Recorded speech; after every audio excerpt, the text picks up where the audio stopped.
Snap into a Slim Jim, everybody. Welcome to Respawn Aim Fire, the kick-ass irreverent gaming podcast brought to you by us, the wee people out here doing it every day, making life happen, taking what the world gives us. We are so ground down and beat up, but guess what?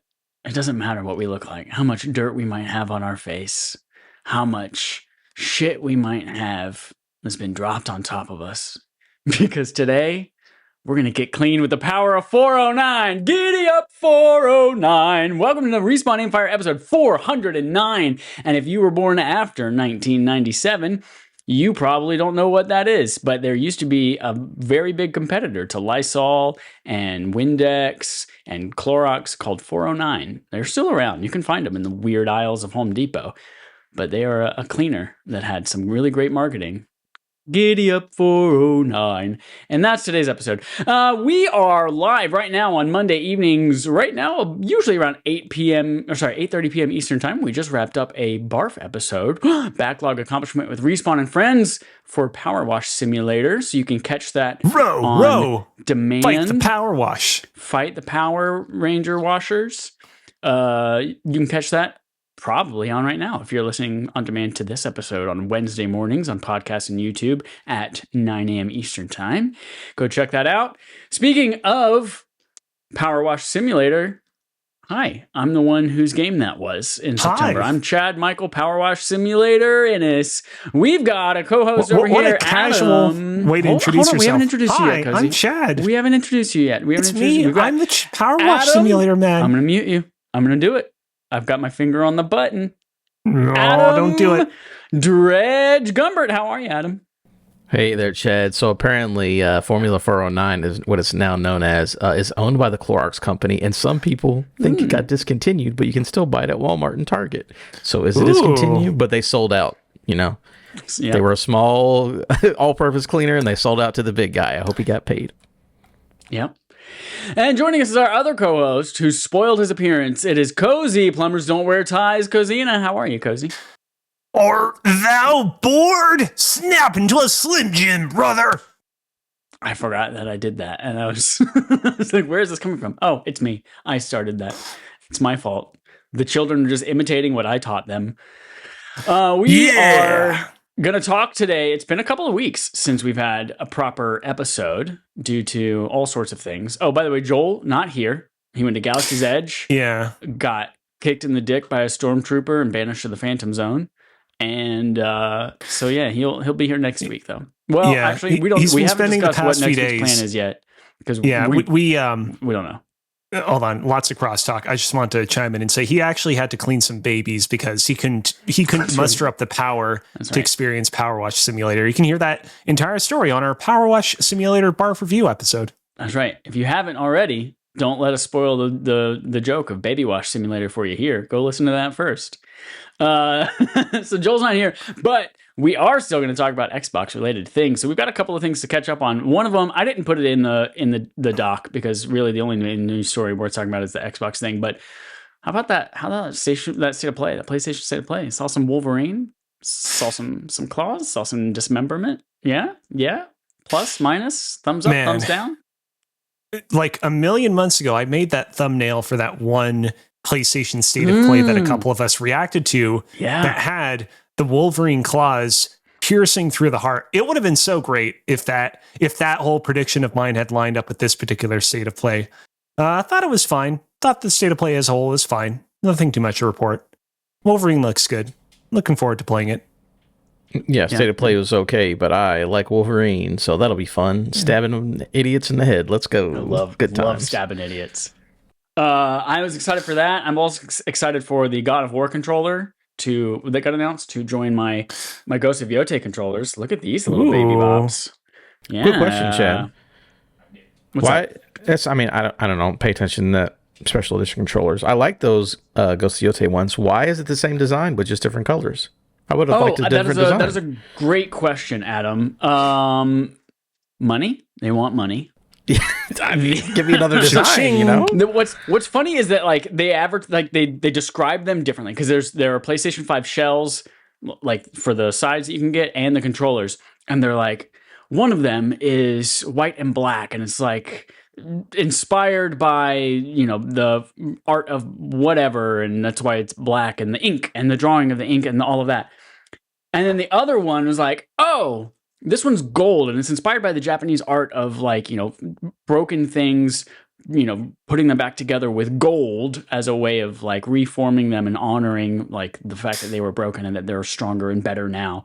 And they're like, they are two different things, but they're the same exact controller, just with a different color. Like that is still wild. Don't you like money, Adam? Don't you like gold? In them are the same. Snap into a Slim Jim. But really, the difference was one of them is exclusive to the PlayStation Direct store. And in fact, if you wanted the black PS5 Pro plates, I believe, were exclusive. Like you had to buy the whole console bundle if you wanted those black plates. But like the gold plates, or maybe it was vice versa. I think it was the black plates, yeah. But the gold plates were available standalone. So yeah, it's just money. That's it. In fact, I'm not even going to fucking play the game, but I got 2 of the controllers because I decided... I mean, at this point, if you're buying them, you might as well buy all the controllers. Yeah, might as well do it. Unless you're LeBron James or Fortnite, in which case I want nothing to do with your controllers. Hater. Because they are ugly as shit. LeBron James. LeBron James. Kobe. LeBron. We're going to talk... So yeah. PlayStation State of Play? Cool. Nintendo Direct? Nintendo Direct? What was there? I know... Direct? Did we not talk about the Nintendo Direct? It because we talked about the stupid bike for Metroid. Oh, that's right. Viola bike. We talked guess what about else happened in the last 2 weeks? I've decided to call this section Xbox's Quiet Quitting. And we've got 2 stories here to talk about. The first one from Tom Warren at The Verge, Xbox raises Game Pass prices.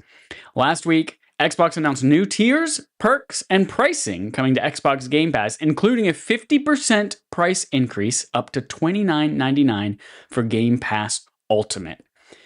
I'm not going to detail out what's in every tier, but I will kind of summarize now what they've got available.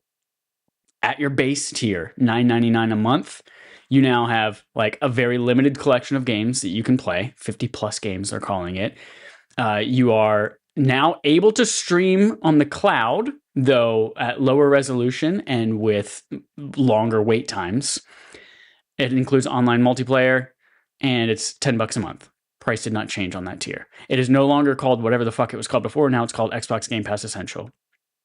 The middle tier, $14.99 a month, now called Premium. Who knows what the fuck it was called before? Doesn't matter anymore because it's not called that. Doesn't matter. This one now has a different collection of 200 plus games. This one has unlimited cloud gaming. So cloud gaming came to this as well with shorter wait times than the other tier. Also includes online multiplayer. And then the big perk for this one is Xbox published games within a year of launch, with the exception of Call of Duty franchise. So any other first-party Xbox games, you get them sometime within a year of launch at that $14.99 a month. No price change there from previous. The last tier here, Ultimate, Game Pass Ultimate. No name change, big price change. Papa John's, $29.99 a month, $30, up 50%. Now includes 400 plus games, including all Xbox published games, day one, Call of Duty included. It includes Ubisoft Classics and EA Play, along with Fortnite Crew coming in November, which apparently is normally like a $10 subscription to Fortnite, whatever the fuck. Unlimited cloud gaming with a new 1440p tier as well, with shortest wait times, online multiplayer, and then this is going to come up in a moment here, up to $100 a year in the store with rewards. Those are the new tiers. Also, PC Game Pass, if you're that person. PC Game Pass went up from like $11.49 to $11.69 or something like that. And nothing changed about that one. No more games, no new anything, just more money. That's the only difference there. Brother, Dustin it's kind of crazy. Game Pass on Xbox costs as much as an Xbox. Snap into a Slim Jim. Cozy had half a beer 3 hours ago. Wasn't even a very good beer. He gets drunk like Manly Brian. I literally was doing a podcast with Manly Brian once, and he drank a beer, and then he said a racial slur. Oh, no. Manly Brian. Not so manly after all. Dustin Blackwell, director of gaming and platform communications, defends the price increases by saying, quote, "We understand price increases are never fun for anybody, but we're trying to reinforce by adding more value to these plans as well. It's something we don't take lightly, and we're listening to the feedback of players and the community to try to provide them with more of what they're asking for." By the way, I know that it's a well-known rule in the school of comedy that the best jokes are the jokes that you have to explain. What Macho Man Randy Savage was the joke that he was trying to make earlier. Why don't you explain it 3 times? That's the way to do comedy. I mean, rule of threes. That's why they call it the rule of threes. That's why the Joker had to explain his scars 3 different ways, because the third one finally was funny. Xbox Game Pass costs as much as an Xbox.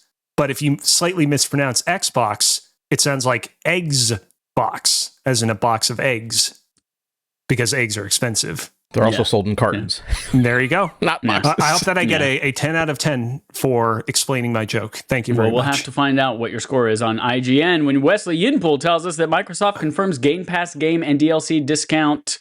I forgot to put the last word in here. Removed. Despite no announcement about the perk disappearing, many players noticed they no longer receive the 10% discount on DLC for Game Pass games, including season passes for Call of Duty. That used to be a big perk. Is you go into Call of Duty, you can buy the season pass at a 10% discount, you can buy expansions at discounts, so Game Pass games would include that 10% discount on DLC. Microsoft confirmed, actually, I think it was just this morning with a quote, Microsoft confirms that's intentional and that it's making up for it with rewards points. Here's the quote.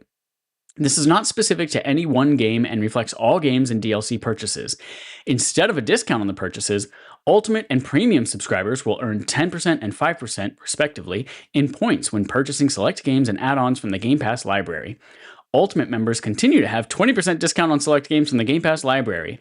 On top of that, all rewards members will earn points when shopping games with add-ons on the store, while Premium and Ultimate subscribers will earn even more, 2x and 4x respectively." So that's the content. I have questions for this group. And before we even get into what all of this means, my question for each of you is, when you think about Xbox Game Pass, what is it to you? What is the core of Xbox Game Pass to you? And Adam, as the most recent person who has played something on Xbox Game Pass, I assume. I'm going to start with you. What is it to me? That's an interesting question. What is the world? You know what I'm saying? What is happiness? What is? Yeah. No, I mean, the universe. I use it completely. I think I'm in an interesting case where I use my Xbox as my primary console. My son has an Xbox who's also on that same account. I also play games on my PC. So I use every bit of the games. I use every bit of the perks. I use every bit of, the extra stuff like the EA Play, the Fortnite crew. Again, great. I'll do the Fortnite crew because I play a lot of Fortnite with my son. I use it. I mean, it's the subscription for the thing that I use the most. The only thing that I use. This is the only gaming subscription that I have. So I use it for. I am the audience for the person who uses everything that Game Pass offers. So I guess that's what I use it for. Is all the things that it gives me. So yeah, Game Pass is like.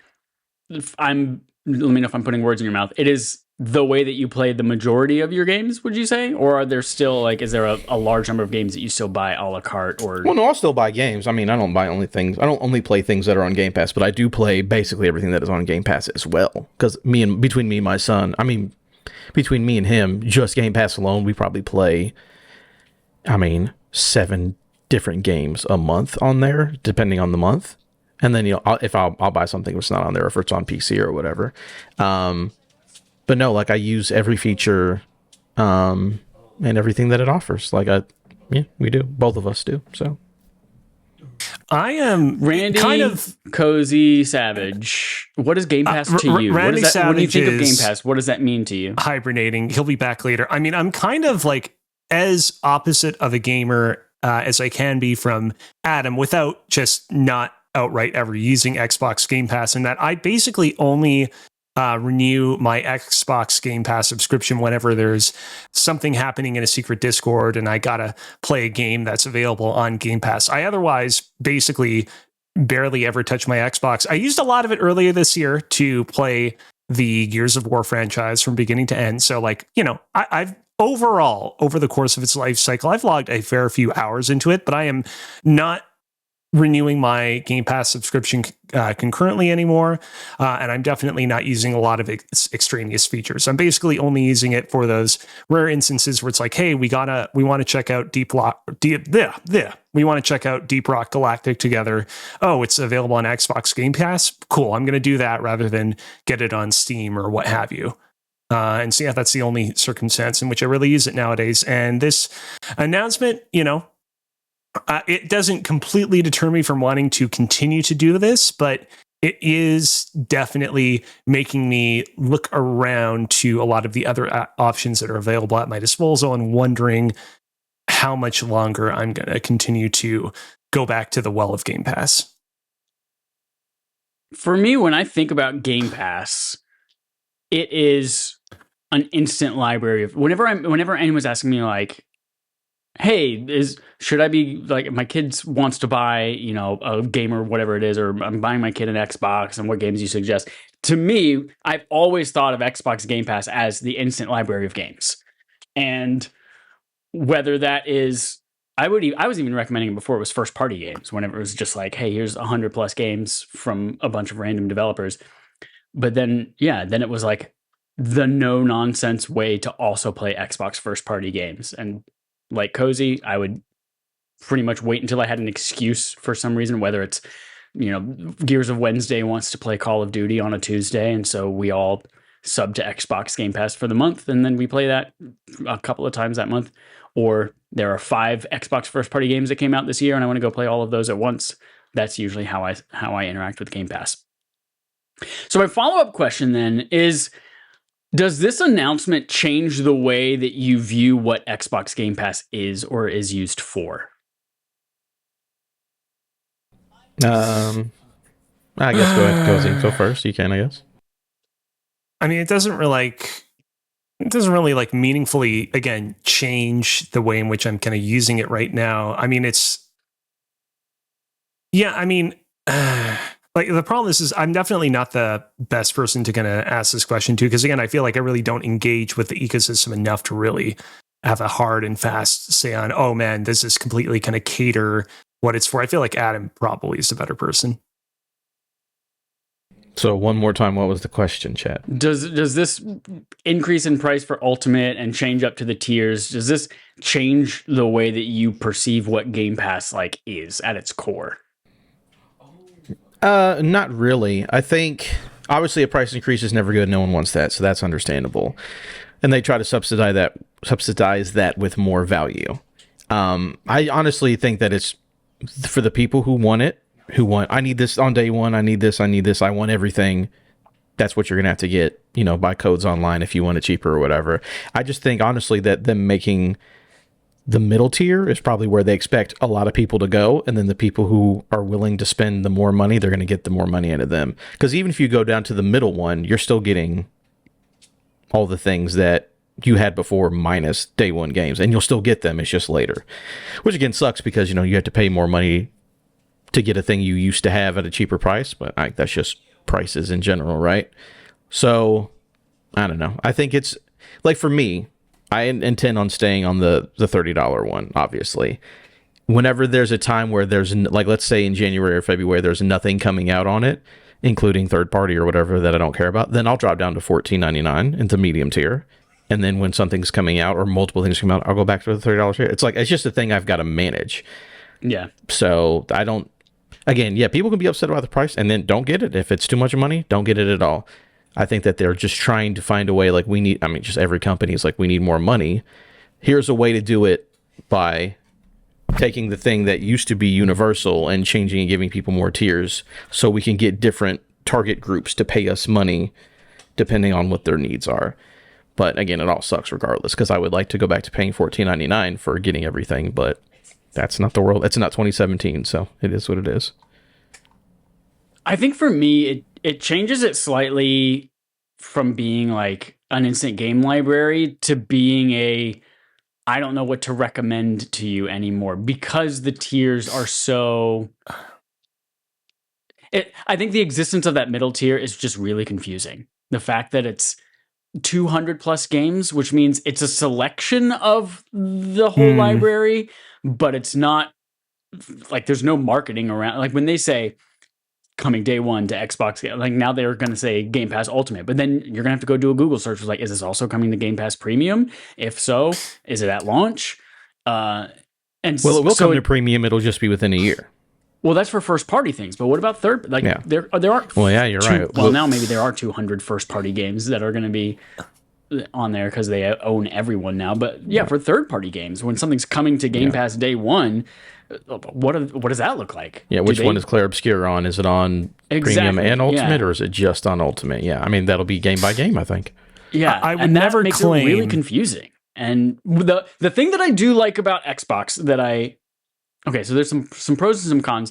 The thing I like about Xbox is that you can manage it month to month. There's not an annual option at a discount like there is for PlayStation Plus, but you can say, all right, the thing that I want this month happens to be on the Ultimate tier. I'm going to up my sub for 1 month, and then I'll go back down after I'm done with that game. Whereas PlayStation, it is clearer what you're getting at their different plans. Like the Essential is like the couple of free games that they happen to give that month. The extra tier is like the whole game catalog, and then the premium is streaming and retro games. But like if something comes to the PlayStation game catalog, it's coming to both the upper tiers, and it is just a blanket statement of retro things. Whereas there's not that definition right now for Xbox. Like it is, I have no clue what's on the 200 plus tier versus the 400 plus tier, and how to compare those libraries. Even I think is, I don't even know where to start from there. So that's shitty. But yeah, so like the core of what Xbox Game Pass becomes really muddy right now. Yeah, I think that's where that's where I sit with it. What are the thoughts you have just generally about the announcements? I just want to say real quick, I would never compare the offerings of Xbox Game Pass to the much more measly offerings of something like Nintendo Switch Online, but this sort of situation does make me appreciate the fact that Nintendo Switch Online's offerings are very clearly differentiated in terms of what is available in the expansion pass and what is not available in the expansion pass. We know that all the games are available on these consoles are part of the expansion pass, and these games are available on both the expansion and non-expansion pass. You kind of wish that they had something similar going on here, but I understand that, like, obviously when it comes to the realm of a lot of modern AAA games, certain games are, not in the same league, not in the same category as some other ones. And, Xboxes want to divide them up between these tiers as a result, which is understandable, but makes things all the more confusing. All right, that's the end of my questions. What are the just reactions to the news, the pricing tiers, the business strategy? What are the thoughts y'all have? I mean, I feel like, we're definitely kind of coming to this a little bit late because, Joel had to go and wash a bunch of babies and had to delay our episode from last weekend. But yeah, I mean, it is unfortunate. It is unfortunate that we're living in this reality in which they keep having to hike the price up more and more and more and more. I would not be surprised if we see even another price hike within the next little while. I mean, I kind of hate it in here. I kind of hate that we just have to deal with all this shit. Yeah. It's, and I don't know anyone on the inside at Xbox. I'm not rooting for Sarah Bond or Phil Spencer or any of those folks to, seize the day and prove that actually Xbox is this fantastic brand and that these are just temporary setbacks in the face of a grand master design that they're going to use to bring the console and the platform back to prosperity. But yeah, it sucks that, this shit has been happening and that it seems like there's no timeline for things getting better. Can I interest you in Disney Plus? That's only doubled in price every year for the last 4 years. Can I interest you in that? We actually recently canceled our Disney Plus because we weren't using it enough, and it rose quite a bit. I just recently paid them more money to get ESPN. You know what happened to me? At some point, we will resubscribe to it because my dad likes The Simpsons, and so when they release a new season of that, we'll probably get back into it. Disney Plus had the opposite of what they wanted. Back in the day when there was the Disney Plus bundle, and it was like one bundle, it was Disney Plus, Hulu, and ESPN Plus. I subbed to that bundle. And that's what I've been on ever since. And then they were like, hey, by the way, we're raising the price of your bundle to, I don't know, like there's like $7 more. Yeah, and double. so it was at that moment that I went and was like, all right, let me go compare plans. I'm like, oh, fuck, there's a plan in here that doesn't include ESPN Plus, which I literally have never even downloaded the app for. Oh, great. I'm going to use this as an opportunity to pay you $7 less a month and continue to get the same exact content that I've been watching for the last 2 years. So they had the opposite effect that they wanted on me. But I have this idea that this is actually this is a brilliant business move for Xbox in terms of like making money. And it might seem counterintuitive because like, oh, you're going to raise the price of this subscription by 50% and then everyone's going to cancel it and you're going to lose a ton of money. But actually, if they're raising it by that much money and there are enough people like Joel and Adam who this is their primary console and they will eat the cost of that 50% increase, they can lose 33% of their Game Pass Ultimate subscribers and still break even. But the reality is those 33% of people that are canceling probably won't stay canceled for long because they still need one of those tiers to access online multiplayer. And they'll go to that middle one. Exactly. They'll go to the middle tier or they'll drop down to even the $9.99 a month. And so now they're not only just breaking even, but they're making more money on top of that than they wouldn't have before because they found the whales that they can squeeze the most out of at the top tier there who will continue to pay that price and then found a way to continue to get other people to pay at least a little bit more money for the basic essentials of what you need to play online, which now includes cloud gaming. Woo! Yeah, I think I'll never use. Pair this price increase, like it's a great business move and it's going to, I think, make them more money, but it's a terrible like consumer move. It's terrible for keeping your fan base. Pair that with the 6 months ago, an Xbox Series X cost $150 less than it does today. This whole thing is why I titled this Xbox is quiet quitting. I think Xbox wants out of this game industry. There was also like there's some report that someone on the inside of Xbox had mentioned to a reporter or something like that Xbox was wanting to get out of the console business entirely and become just a software company. And it was like, what if this is their way of just of justifying, oh, we lost so much money on consoles and everything like that because we just raised the price and then no one bought them and then we can get rid of them and we can blame it on consumer demand rather than our greedy practices. So this might be their way of getting what they want by forcing themselves out of the hardware industry and into the services industry instead. Now, here's why I don't agree with that. And because they've already showed us this playbook. Microsoft is absolutely a software company. Every fucking work computer, most devices on the planet run on Windows, right? So they're like, that's all that matters. We don't care if you buy a Windows branded tower in 1987 or 1998. We don't care as long as you're buying Windows.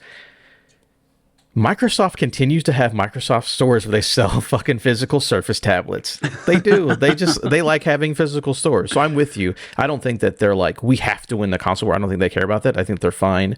I mean, they make hand over fist. Like, what was it? Like the whole summer, the top 10 selling games on PlayStation, 8 of them were fucking Xbox games for like the entire summer. They're fine to do that.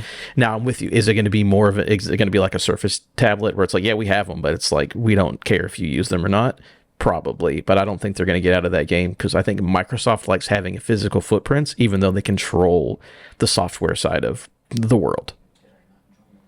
But that's hopeful, though, because I've also spent a lot of money, so I'd like to continue to be able to use the things I spent money on. But I'm just saying they control all of computing and they through software, and they're still like, do you want to buy this Surface tablet? It's basically a tablet and a PC at the same time. So we'll see. I don't know. Well, we'll have to find out how this all turns out by looking into the future and talking with ourselves in the future. But we can't do that right now. But what we can do right now is talk about playtime. What we played this week. Playtime. Chad, you have to go first. I literally want to know what this one. I literally want to know what this. I have an idea what this one is, but I want to know what it is. Okay, I'll go first. So, Pew Pew is for those who don't know, we have a doc where we write in the doc what things we've been up to over the course of the past week. And for Chad's things he's been up to the past week, things he's been playing, he wrote Pew Pew, SS, and Farty Farty. Pew Pew was me thinking, all right, what is Power Wash Simulator, PW, Pew Pew. The evolution of how Pew Pew came out there. So I played that. Go and listen to our Barf episode, Backlog Accomplishment with Respawn and Friends, right now, live for everyone. Also, remember, we're playing Dredge for the month of October. If you want to play along with us and be on the show, you can do that. You're an adult with agency. Or a child who has the agency to ask their parents if they can be on our podcast and buy you podcasting equipment so that they can come and talk about Dredge for one episode. The second game, SS, is not a Nazi soldier. It is it is Silk Song. I have beat Silk Song. Have you beaten Silk Song? Or, like Hollow Knight, I have seen the credits on the first available ending that could serve as a closing of the book on that game. And you, just like Hollow Knight, you feel like, oh, that was a complete story. Interesting. Ooh, like that experience. I have gotten the second ending as well, and I am making my way through the third act of the game, which doesn't even open up until after you complete another quest, after you've beat the boss already. And I am just like Hollow Knight.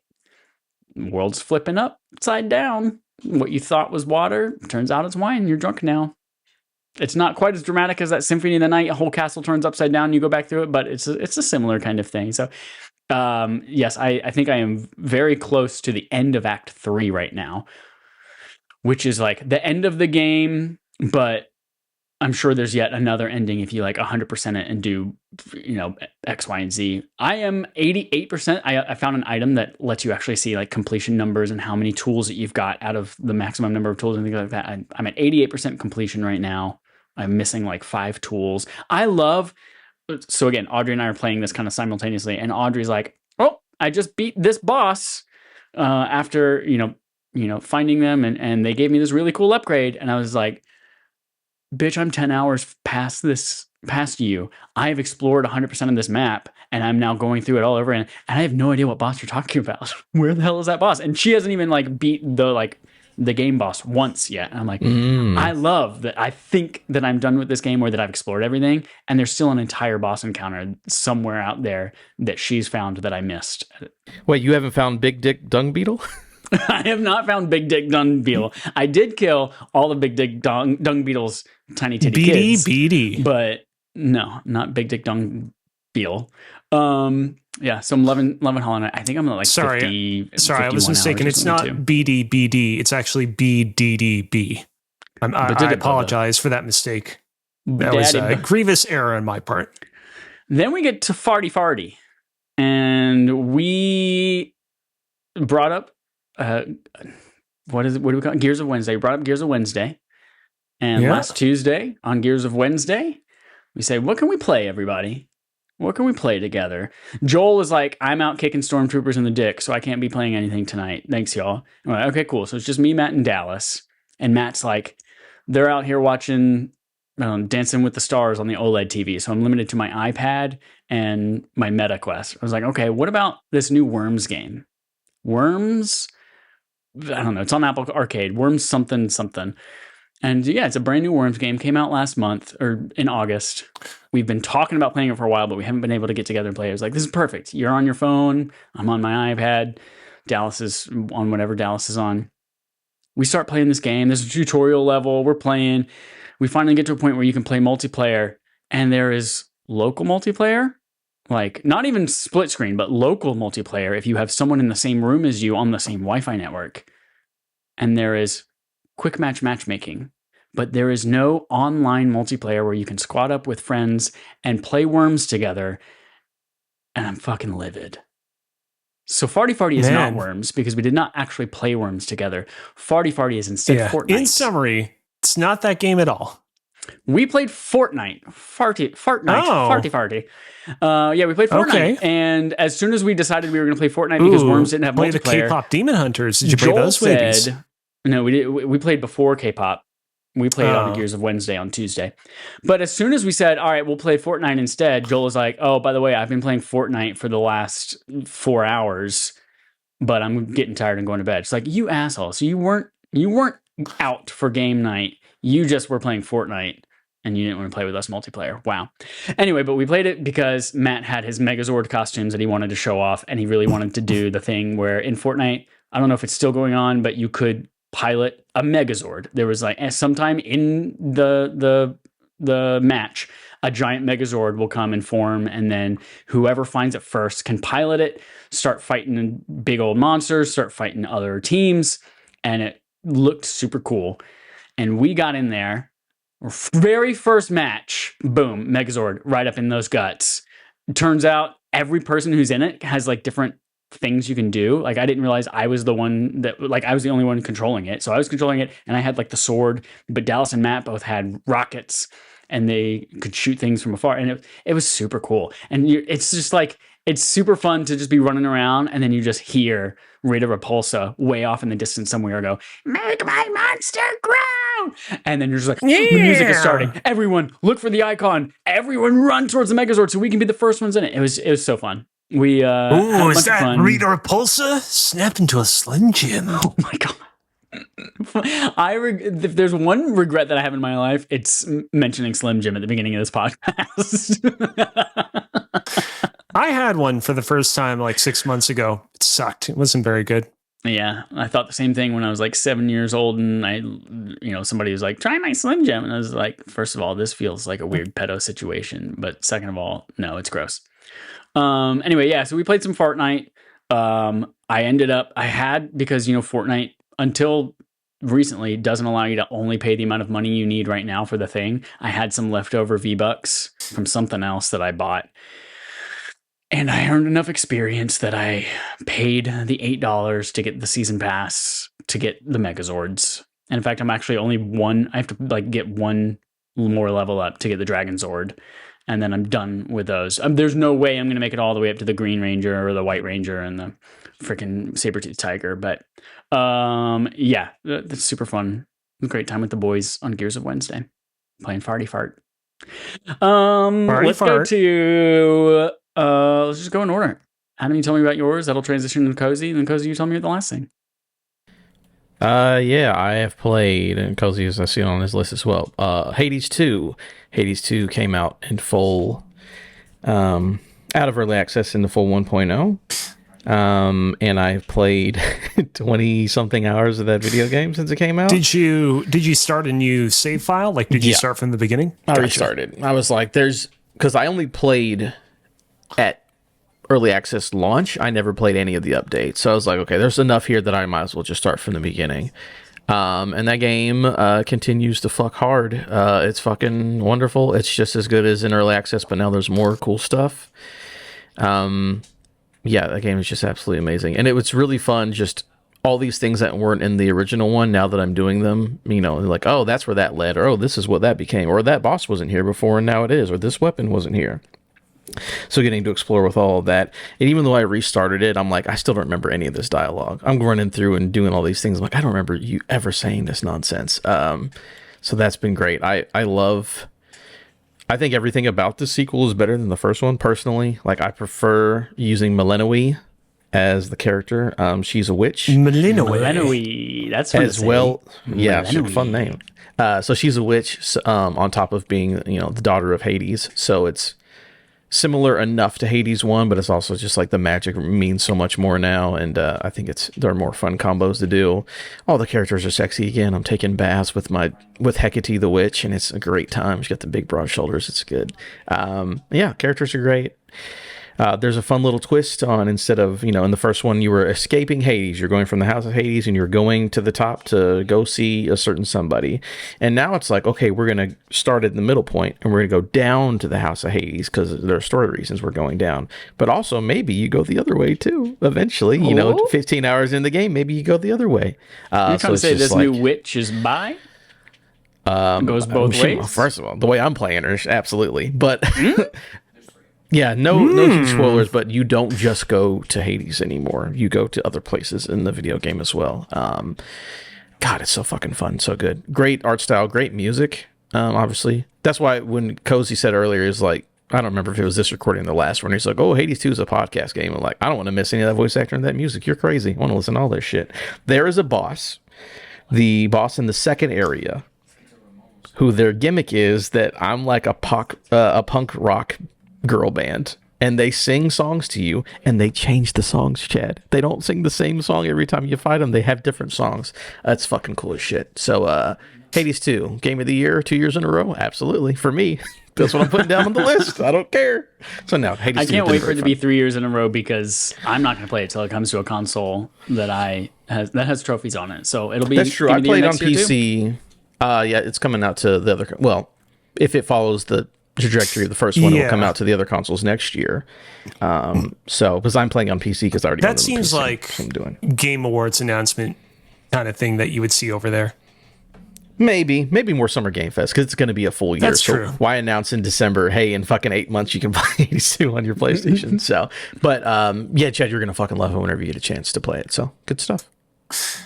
As you know, there are no shortage of games that I've been playing continuously over the past several months. Still playing, not Metal Gear Solid, Death Stranding 2 with my buddy. We're still making progress in that. Been playing Cookie Clicker 2, although I've been leaving it on standby so I can idly earn some cookies in that game while I wait for a bunch. Still playing Hollow Knight Silk Song, making progress there, although I've not made that much progress as of late. I'm certainly not lacking in games to play in my spare time, and yet, when I learned that I had a trip upcoming to Vancouver to play a whole lot of Pokemon Go, I was like, I think that it's finally time that I jump into Hades 2, considering it's finally officially releasing in version 1.0 the day before. And yeah, I pretty much mirror everything that Adam has to say about this game. This game is fantastic, and I'm going to be shocked if this game does not rank incredibly high in my personal Game of the Year list when we get to the end of the year. I have yet to fully complete either of the final bosses of both of the paths available to Malinoe, either of the bypaths, as Chad so eloquently put it earlier. But I am having a fantastic time making my way through this game. Not that I despised Hades 1, not that I didn't like it, but so far much prefer Hades 2, the many quality of life improvements that it brought to the universe, the writing, the characters, the character portraits. It's all such a fantastically improved experience, and I'm really excited to continue to play more of it, really excited to unveil some of the mysteries that have still not been fully answered after my many, many hours of playing this game. Quick question, just for Chad, for fun. You might know that. Have you met Nicolas Cage yet, Cozy? Nicolas Cage, does he voice a character in the game? No, there's just like a character who sounds. No, he sounds exactly like Nicolas Cage. Like this dude. Ghost Rider, that's what I meant to say, not Hell Rider. Hell Rider. I mean, he's from Hell. I will, a little bit of a spoiler, not a big spoiler. If you care that much about names of fucking Greek characters, skip ahead 15 seconds. You meet Narcissus. The thing that narcissists are named after. And that man sounds exactly like, he's like, oh, I'm so beautiful. I'm like, why is Nick Cage voicing Narcissus? What is going on here? It's fucking really funny. I feel like I got maybe a bit more of like a Keanu Reeves out of him, but I can see it. I can definitely see it now that you implanted that idea. It's like in my Face head. Off Nick Cage. It's not. Yeah. It's not serious Nick Cage. Yeah, great time. But yeah, as I alluded to earlier, the reason why I downloaded Hades 2 in the first place is because I had a big old trip to Vancouver to participate in the Pokemon Go Safari Zone that was happening in that city. This is my first time properly visiting Vancouver. I previously had stopped in the city a couple of times in the past by means of layovers traveling to Japan. And man, what a fantastic, nice little city. The weather was pretty good the entire time, rained a little bit at night, and was a little overcast during the day, but otherwise, weather conditions were perfectly, totally pleasant. The kind of local Vancouver chapter of the Pokemon Go scene was incredibly friendly. They were selling sweaters that I got a copy of that were just fantastic to wear while I was walking out about while I was there. Got myself a 100% IV Mudbray while I was there. That's the donkey Pokemon. Adam. Donkey. He evolves into a big old horse. I forget the horse's name. Doing in my swamp? But he's pretty decently powerful. I also got, even better, got a perfect IV Dialga or Dialga. It's probably Dialga because it's Dial. That's where his name comes from, because there's a whole time-related motif with that particular Mon. But yeah, had a great old time. City of Vancouver, just a really kind of fantastic place to walk around in. There's a great park on the northern edge. I'm not even talking about the Pokemon at this point. Great park on the northern edge of the downtown Vancouver area called Stanley Park. That makes for just a really fantastic, like, picturesque walk. And they have like intersecting both pedestrian and bike trails and like really great bike rental services in the area. It's a kind of city where, if in the future an employment opportunity came up, I would absolutely move to Vancouver because it feels like a city that is right up my alley in that regard. So yeah, Pokemon Go. Big game. Vancouver's a bigger city. Both fun. We got pizza coming out in 10 days too. We do. Z That's to Pokemon A, Legends pizza. ZA, for those curious. Oh, that's right. ZA. It's not Z2A anymore. It's now PZA. Dope. That's it for playtime, which brings us now to segment from Adam. Put him in a box. I'll get him up for 50 years and see if he talks. That, of course, is Nightmare Before Christmas's Kidnap the Sandy Claus.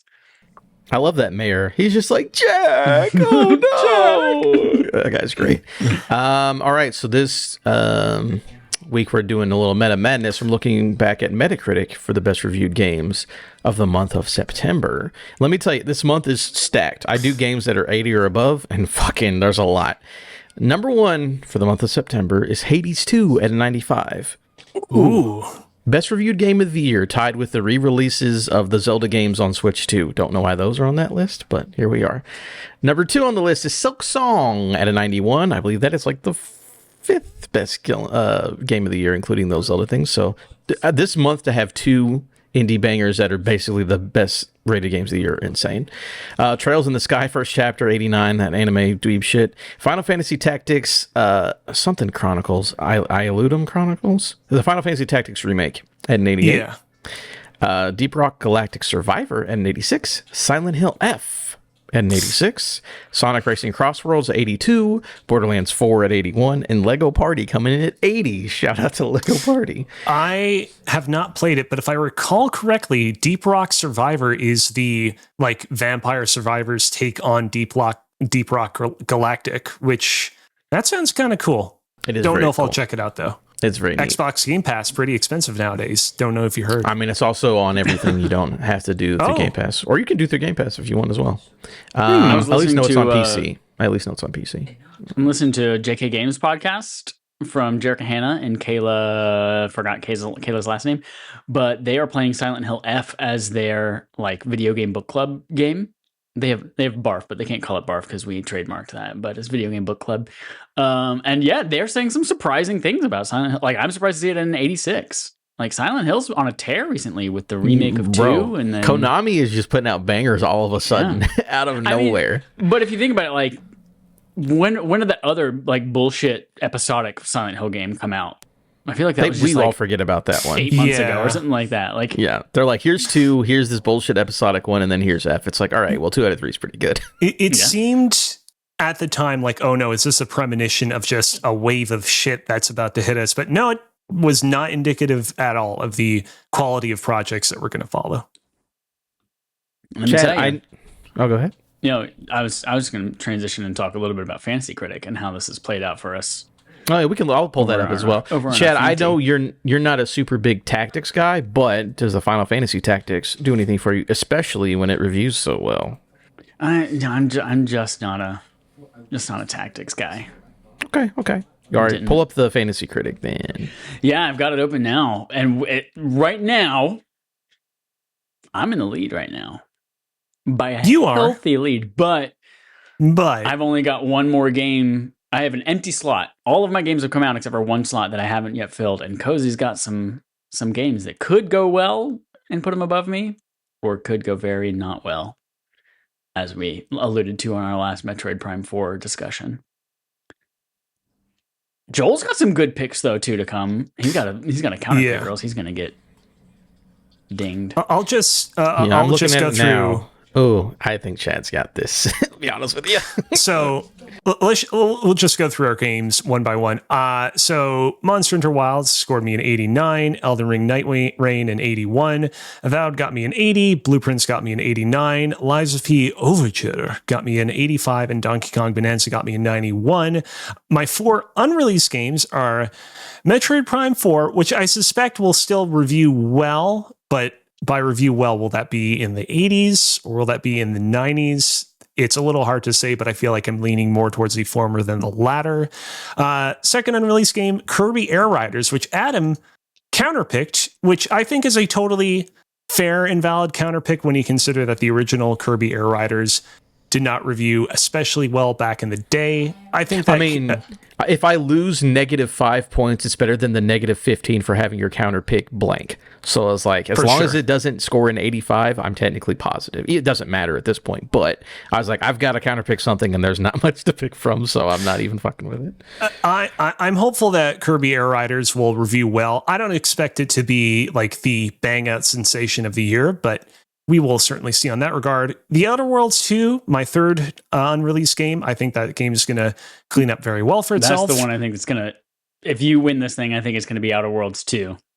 Yeah, I think we're in for a cool like 88, 89 with that one. And then final one, Luminous Arise, definitely simultaneously a game that I don't think will score especially well, but also a game that I think is relatively safe, all things considered. Well, I don't know. I think that's going to score well because everyone who played at SGF is like, that game fucking rocks. It is, but I think that and that those is are the one of people those reviewing games. the game, and the people reviewing the game said they like it a lot. So just saying. That's fair. I'm not saying it's going to get a 95, but I wouldn't be shocked if it was like mid 80s. Right. That's what I'm saying. Is like I feel like it's tough for this kind of very specific niche rhythm game to like get scores that are in that very particular stratosphere, but I still feel confident about it. All right. Chad, do you want to talk about your team? Because me and Joel's teams aren't worth talking about because we're not going to win. It's only between you and Cozy. So, Chad, do you want to talk about your team real quick? Paul Fart Ball Chop is the name of my publishing company. And most recently, I picked up Super Mario Galaxy 1 and 2, which got me an 86. Consume Me got me an 82. I was a little worried about that because Consume Me didn't have enough for a score probably about a week ago. And I was like, oh, God. What else got me? Oh, Silk Song 91. Hell yeah, badass. And I think the other, Borderlands 4 coming in an 82 for me. I thought that would perform a little bit better, but right now I'm at a total of 124 points with one an open empty spot. Mm-hmm. And Cozy is at, what are your Exploding Door? Yeah, Cozy's at 97. Yeah, I got 97. With 4 open spots. Could be close. That all have games assigned to them though, but could be great games. Are you eyeing anything right now? I'll say since Cozy's full, your final spot. Cozy's full, and Joel will never listen to this. So, you and Joel are the only one with spots left. What are you thinking for that last spot, dude? I haven't settled on anything. I'm kind of hoping something reveals itself to me in the next week or two. Honestly, I think looking this is silly enough because looking at my other segment, right? With Trails in the Sky, first chapter is an 89. You got to just find an anime game because the only people who review anime games are anime fans and they always review them well. So you've just got to find some anime game come out in the next 2 months and fucking bet on it. Is Judas coming? Oh no, it says TBA. I'm looking at like the top available, like who's got the most hype. Pokemon Legends ZA. I guess, I've only got about a week if I decide to go that route, but For some reason, I don't remember that Pokemon Legends reviewing well. Not well enough. You want something that's in the 8. I mean, that might be like a low 80, high 70. I wouldn't even waste your last thing on that one. Yeah, Metacritic has an 83.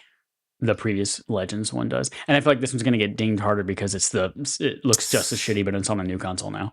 Did anyone pick Battlefield 6? Not yet. I don't think so. Could be a smart one. That game has some good juice behind it. That game could do well for itself. It could.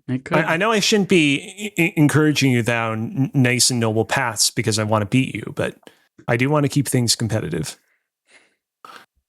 We'll see.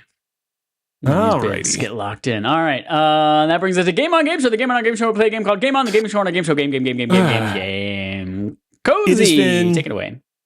Oh, so long since we last played Console Honor Roll, but Console Honor Roll is back with the Sega Dreamcast, the last video game console released by ye old Sega. The Sega Dreamcast first released on November 27th, 1998 in Japan, followed by September 9th, 1999 in North America. As usual, I'll read off 2 clues per game on the list. Everyone has 2 guesses per game. The fewer clues have been revealed, the more points you'll receive, and each contestant has a lock that they can declare once per game. Don't forget about it, Chad. Don't forget about it. Well, I used mine last time, I think. I don't remember. Are we ready to go? Uh-huh. Yes.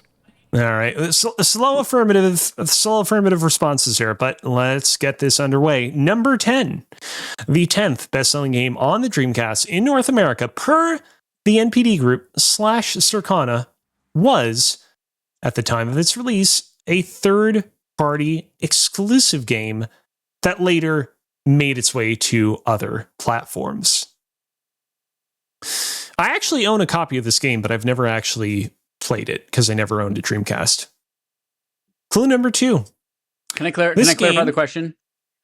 Yes. Was it a game developed by a non-Sega publisher that was exclusive, or was it a game that was published by Sega but then came to other things because their hardware? It was not published by Sega. Okay. Clue number 2. This game was the first entry in its franchise to use real-time 3D environments instead of pre-rendered backgrounds. Soul Calibur. It is not Soul Calibur. Resident Evil Code Veronica. It is Resident Evil Code Veronica. Congratulations, Chad. You can give yourself 3 points. I had no idea that was a Dreamcast game. Yeah, it came to Dreamcast first, and then it eventually was ported to other platforms. Excuse me. Sorry. One last cough. All right, here we go. Number 9. Snap it. The ninth best-selling game on the Dreamcast in North America per the NPD Group / Circana was, at the time of its release in 1999, the most expensive video game ever developed. Chadlock. Ooh, here we go. I know this one. The name is escaping me right now.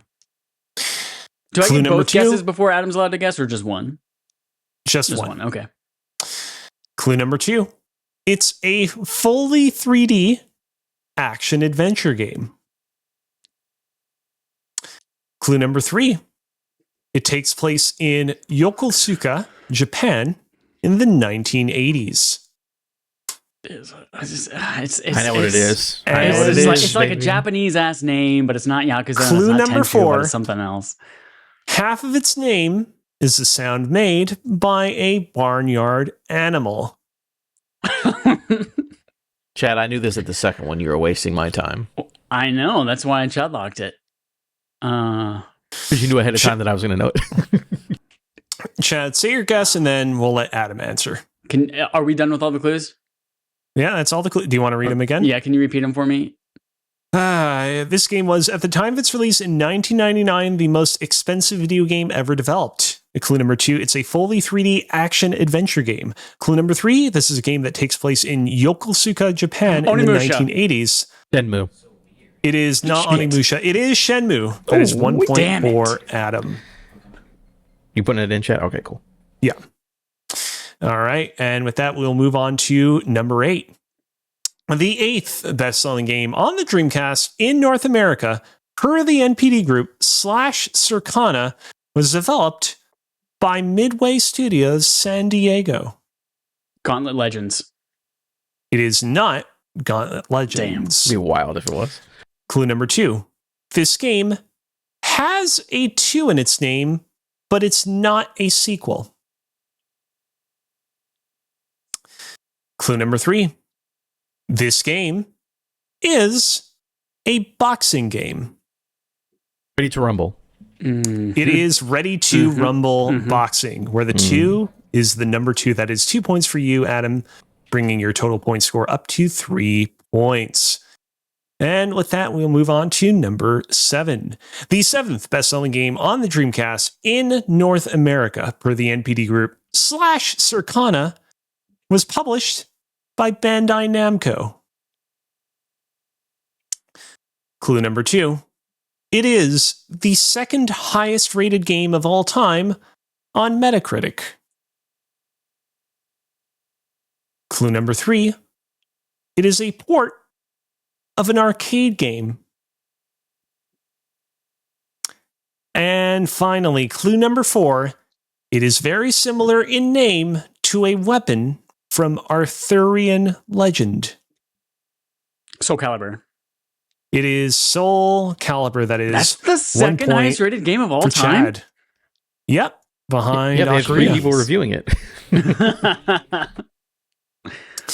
Wow. And with that, we move on to number 6, the 6th best-selling game on the Dreamcast in North America, per the NPD Group / Circana, is one of the most often discussed games when people talk about the Dreamcast's library.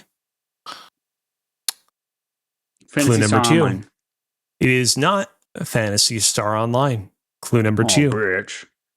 It is another port of an arcade game. Clue number 3.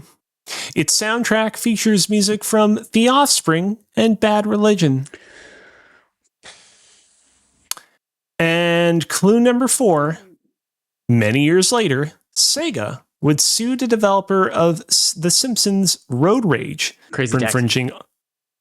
That is correct. For infringing on patented aspects of this game's gameplay. They ended up settling out of court, apparently. It is indeed Crazy Taxi. That will be 1 extra point for you, Chad, bringing up your point total to 5. And with that, we will move on to number 5. The 5th best-selling game on the Dreamcast in North America, per the NPD Group / Circana, is a sports game. Clue number 2.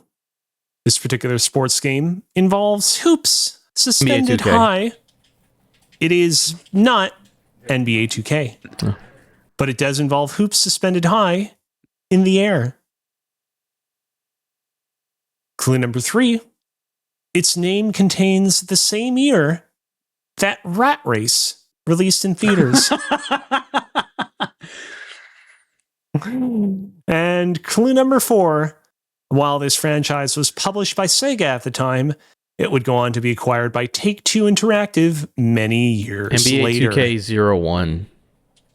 It is not NBA 2K01, and you are out of guesses. No Chad, can you guess what this is? NBA Live 2K. It is not NBA Live 2K. You got one more guess. Don't overthink this one. NBA Live. No, it is NBA. Why did I say live? Damn it. NBA 19. It 19. Is. I don't know. 99. Fuck. Damn it. It is not. Neither of those are correct. Regardless, it is NBA 2K1. Not 01. Oh no, my God. It was just 1. No, is there not a 0 in front of that one? No 0. Okay, fair enough. No, because this isn't a game for zeros. Zero this World is a game not for the same as heroes. Super Mario World. All right, here we go. No points for that one. Number 4, the 4th best-selling game on the Dreamcast in North America, per the NPD Group / Circana, is NBA 2K. Just NBA 2K this time. No 0, no 01, no 1. I didn't feel like having you guess a sports game that's literally a single digit off from the previous entry. So instead, For a bonus point, here's a little trivia question for the two of you.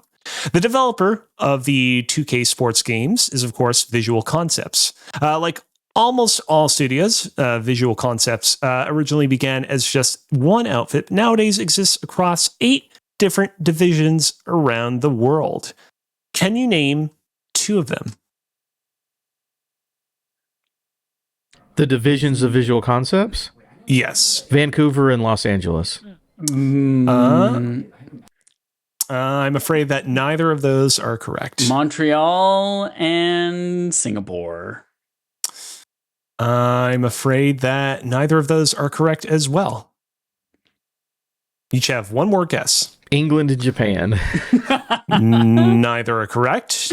Chad? Last chance. France and United States. And I'm afraid that those are also incorrect. The Visual Concepts divisions are VC Austin, VC Blue Shift, which is a series of studios based around Meridian, Idaho, and Parksville, British Columbia.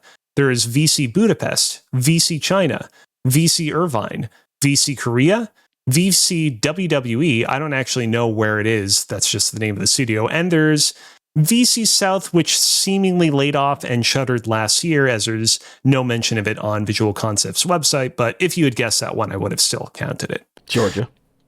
And there we go. Let's move on to number 3. The third best-selling game on the Dreamcast in North America, per the NPD Group / Circana, was the first core entry in its franchise, i.e. not a spin-off game, to feature 3D graphics. Sonic Adventure. It is Sonic Adventure. That is 4 points for Chad. I was about to say it was Chad got it. He wins. And let's move on to number 2.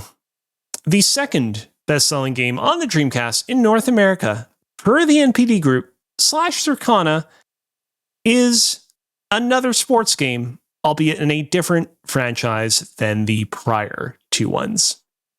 Madden NFL. NFL 2K. 2000. It is. So you said Madden NFL 2K. That is incorrect. Chad, you said. Well, I did not say Madden NFL 2K. I said NFL 2K. Madden NFL 2000 is also incorrect. What? I didn't say Madden NFL 2001. 2K. That's not a whatever. Chad, you said Madden NFL 2001. That is correct. It is Madden NFL 2K1. Wait, that's not the name of the game. Madden NFL 2K1 is not a game. 4 points. That's not a game. It's literally what you just said is not a video game, Cozy.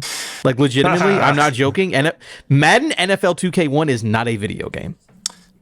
You know what? That is fair. Actually, you know what? Exactly. What are we talking about here? So real talk. I will say, in my defense, I came up with these lists quite some time ago because I did a lot of this content ahead of time. Adam is actually fully correct. These are 2 completely different franchises. You know what? Madden You're not going to win 2001. this. You're not going to win this, but I will give you 1 point automatically. Even You though put me you down to 1 points point. and give you 1. Yeah, you took me down to 1 point when I was at 3. All right. The number 1 best-selling game I don't care. on the Dreamcast. This is how I Adam felt Walk. like 2 years ago. Adam Walk. We'll just go all the way to the end. I'm not going to answer it. Go on. What are the clues? I didn't realize I did that. Hold on. Let me bump it up. I'll give you, hold on. I'm going to give you, as compensation for accidentally resetting your point to 1, I will give you 4.1 points. You got an extra 0.1 at the end there. Hope you appreciate that. Adam, do you appreciate it? Yep. Perfect. The number 1 best-selling game on the Dreamcast in North America, per the NPD Group / Circana, is plain old, plain Jane NFL 2K. No relationship with Madden. The NFL 2K series was originally created exclusively for the Dreamcast to compete with Madden. I literally wrote this in the notes, so egg on my face for forgetting about all this stuff, which of course was absent from the system. Even after the end of the Dreamcast, the NFL 2K series kept going and was, for a period of time, the Madden series' main competitor. What was the last NFL 2K game? NFL 2K5. That is correct. And I will go ahead. You know what? I'm going to give you 4.8 points for that. So you have You're going to end the game with Works for me. Do you want me to tell you who was on the cover of it? 8.9 points. You want me to tell you who was on the cover of it? You don't get any LeBron extra points for that. No, it's Terrell Owens when he was on the Philadelphia Eagles. You end the game with 8.9 points, which is just a fraction of a point. I mean, honestly, I didn't even get that many, so it works for me. Award-winning 9 points. Ah, man. What a game. What a game. There's no Choo Choo Rocket on that list. Yeah, no Choo Choo Rocket on the list. There's nothing else on the particular NPD list that I sourced this information from with regards to games beyond the top 10. However, there are some highlights from the Wikipedia version of the list. You, of course, have Sonic Adventure 2. You got Seaman. And you got, love Chad's these favorite. ones. You got Sakura you were talking Wars. about Seaman the last 3 console honor rolls. Remember Seaman? I was never the game. first person to bring up Seaman. Voiced by No, Leonard absolutely Nimoy. not. I did. I brought it up. Remember Seaman? You got, get ready for these ones. You got Sakura Wars 3, is Paris burning? ? And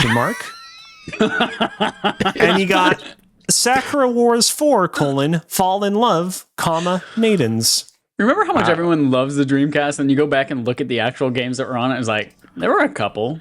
It's garbage. It's almost it's not as bad as Virtual Boy because that's actual garbage, but it's pretty close. It's not great. Y'all remember that video game trivia that Sakura Wars 3, is Paris burning is a garbage game? Maybe. Probably. What were you saying, Chad? When Jacob McCourt came and did video game trivia with us, and I pulled out of my ass Billy Hatcher and blew his mind. He loved that shit, dude. It was so fucking funny. Yeah. Well, that's it for Game On Game Show, and that's it for episode Giddy Up 409 of Respawn Aim Fire. Thank you, everyone, for listening. Reminders of your homework assignments. Patreon.com/Respawn Aim Fire is where you can go to become a patron for just $1, the same amount that kid thinks corn should cost. You can go there. Give up corn for Lent for 1 month, and you can become a patron and vote on barf games. We've got important barf polls coming up. Remember, November and December are our Play This in Time for Game Awards barfs, one for each of us. So lots of polls coming up soon for patreon.com/RespawnAimFire patrons. While you're there, you will also get exclusive access for the rest of the month to Rafter Dark, which was supposed to be recorded tonight. But again, Joel's in the Phantom Zone for kicking a Star Trooper in the dick. And now he's gone. So how dare we're going to be doing that pending whatever Cozy is doing on Friday. Maybe we're doing that Friday. We'll do that soon. You'll get access to it. If you're not a patron, however, you now finally have access to the epic conclusion of the Costco hot dog, IKEA hot dog saga. So go check that out. It's now available for everyone on patreon.com/RespawnAimFire and on podcast services everywhere. And other homework. Oh yeah, play Dredge. You all voted for us to play Dredge. That's that little indie game about fishing in a spooky sea. So go play that. If you want to be on the podcast and talk about it, ask your parents to go to www.twitter.com and send us a little DM or text one of us or write us at P.O. Box Stickley in Universal Studios, Florida, whatever it is. Go and send us a letter and tell us you want to be on it, and then we will have you on the show. I just peeked ahead at a couple of the console honor roll lists that we have coming up in the future. There's a game on the Game Boy Advance list that I'm so excited to get to. Oh, this is going to be a good time. Oh, I want to tease it, but I don't want to. Up the console and handhelds. Like I was like, oh fuck, that's right. Game Boy Advance came out. Oh shit, it's going to be kitty then. Kitty then. Every time I think about that stupid Pokemon Kyurem, dumber that's than what that. I think of.